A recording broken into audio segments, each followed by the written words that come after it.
Hey everybody, it's Master Gallengeist here, bringing you my review of Avengers 42. And this was a pretty good issue because I liked seeing what was going on in the Phoenix Force itself as the group tried to kind of come to some kind of new battle tactic, as well as outside as Thor and the rest of the Avengers and the Defenders of the Deep were trying to figure out what to do with the Phoenix, as we also got a bombshell kind of reveal at the end.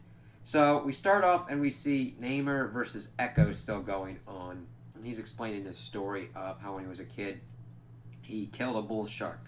And his mother was inquiring as why he lied that it tried to bite him and that he threw it onto the land for it to flop around, gasp, and smother itself pretty much. And Namor's mother thought that, oh, you want to be on land with the rest of them? He's like, no, tried to bite me. It's like, well, everything tries to bite you down here. So if you did that, the oceans would be empty. He's like, no, if I do it enough, they'll know to steer clear. She, of course, then is like, that's good. Salutes him as an Atlantean, and then tasks him with taking the body and delivering it to the deep. He, of course, as he's doing this, is also fighting Echo as this is going on. Pretty awesome. Good kind of fighting stuff going on with their Phoenix powers.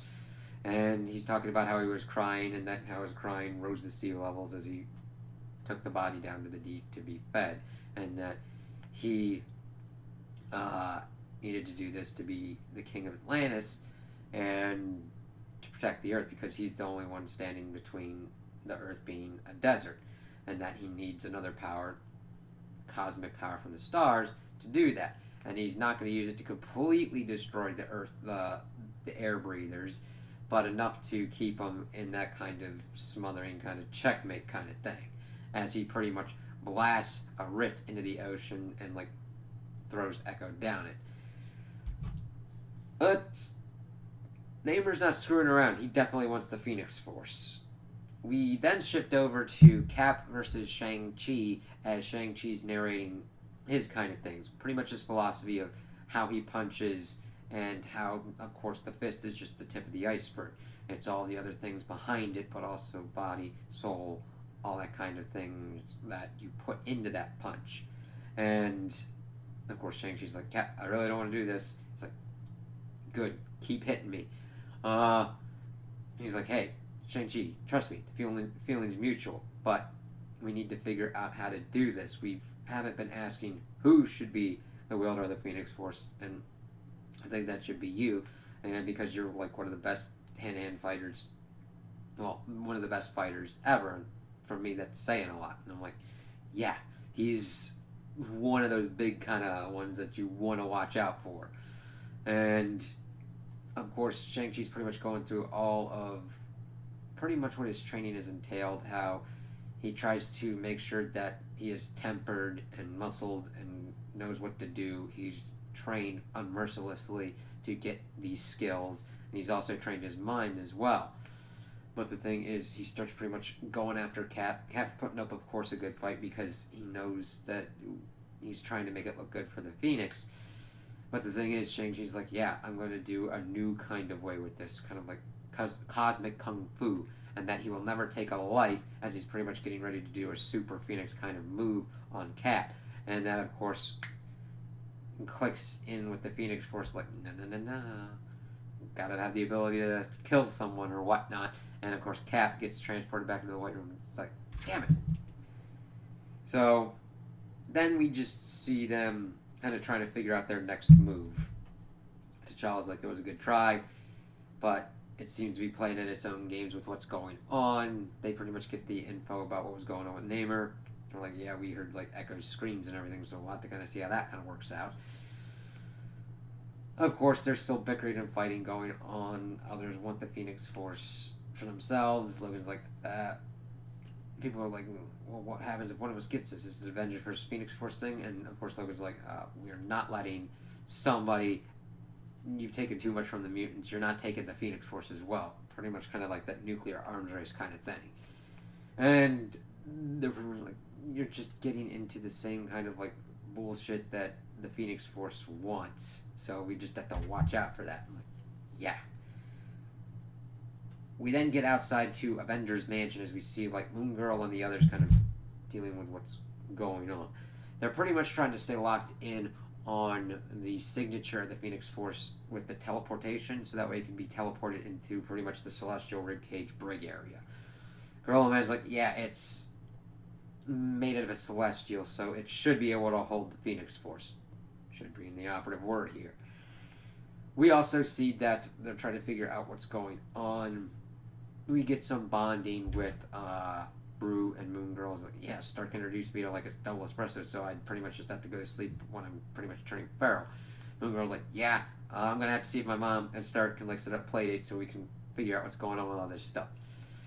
Of course, we also see that Blade and the rest of them are like pretty much trying to keep tensions okay with the Defenders of the Deep, while Luke Cage is like, yeah, that room, man, nuts. I was like, yeah, it's whiter than the Hamptons. I'm like, that was a good one. Of course, Danny's bringing up the whole thing with the Space Baby. He's like, what? Space Baby? All this crazy kind of stuff. He's like, damn it, they are like weirder than when we were in the Avengers. Like, yeah, pretty much. We also see that Thor pretty much starts explaining why he kind of has the feeling he does towards the Phoenix Force. That is pretty much like destructive narcissism doing whatever it wants to fulfill its desires. And Thor's like, we gotta watch out for this. I don't have a good feeling about this. We switch over and we start going between different kind of matches. We see Black Knight and Stonehenge fighting the Red Widow. We see Eagle versus She-Devil above like the Bermuda Triangle. Then we go to Easter Island and we see like Jane versus She-Hulk. And the last one we hit is the Ukraine, where we see T'Challa getting ready to fight Logan. And Logan's pretty much been explaining how he knows that pretty much everybody wants this, even pretty much by the look in their eyes, and that dealing with the Phoenix Force is like a drunk mean in a house full of, like a warehouse full of booze. That control of the Phoenix Force isn't really going to happen, and that trying to do it is going to lead to some bad shit.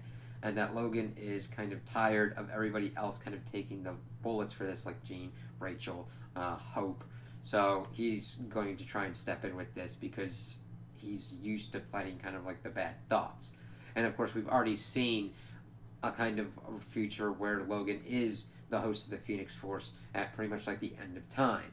So we'll kind of have to see how that shakes out. We're kind of seeing a kind of setup that Logan might be the one to get it, but we'll have to see how that works out.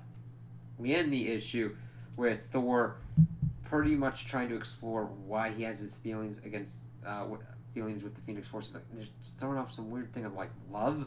It's kind of really weird, but then we see that the Phoenix Force is like, enough of this stupid shit, because we pretty much had Ghost Rider, Captain Marvel, Iron Man trying to pretty much blast away at the Phoenix, and the Phoenix is like, I ain't having this. I don't want to fight you, and it's time I told you everything, my son. She says that to Thor. It's like, okay, that's interesting. I was not expecting this kind of reveal. I don't know if it's true or not. It would be an interesting kind of retcon. I don't know how that retcon would kind of shake out, but we'll kind of have to see how it goes on. I was not expecting that kind of reveal, that the million BC Phoenix Force would reveal itself to be Thor's mother. But these kind of things happen a lot in comics, so we'll kind of see what kind of comes from this, because everybody retcons and does their own kind of story with certain things, and I've really liked how Thor has been handled with Jason Aaron. So since he's been doing this stuff with Avengers, I've been really enjoying Avengers, and I kind of want to see where this goes, even though we're also got this Phoenix tournament going on and seeing where that's going to eventually shake out. So I just can't wait for the next issue. So those are my opinions on the issue. Tell me what you guys think in the comments below. If you liked it, if you didn't like it, if you agree with me, if you disagree with me. Also like and subscribe, and I hope you have a good day.